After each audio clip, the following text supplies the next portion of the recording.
Hey guys, just wanted to bring you a quick update on my Ibuypower snowblind. I've been running, having benchmark for about 20 minutes now, and we've been bouncing between 64 and 66 degrees, sitting at 65 right now.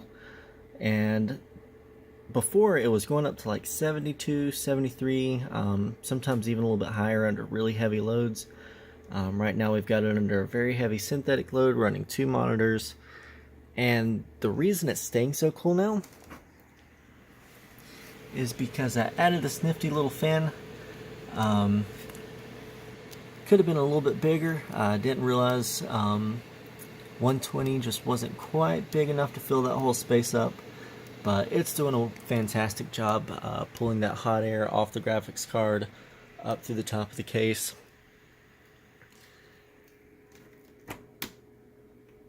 And right now you might have noticed I've got this mesh on top here. And the reason is, here I'll show you real quick. So at night, when I've got the lights off and I'm sitting here playing games, get a lot of bright indirect light off of that. If I turn off the rest of the case, it's not too bad. It's really not bad at all. But just the aesthetic of having those screws covered up, it looks nicer, and it hasn't really affected temps at all. You see, we dropped 2 degrees from opening the case just a moment ago, so that's been the only thing with this case that I had any complaints with was the airflow. I would have liked to squeeze 3 fans in the front, which just isn't possible. But adding that fan right there in the top to pull the air out or the heat off the top has been really helpful, and I think it's doing a fantastic job. It's also allowed me to set a pretty nice overclock, which I'll show you now. So here we are.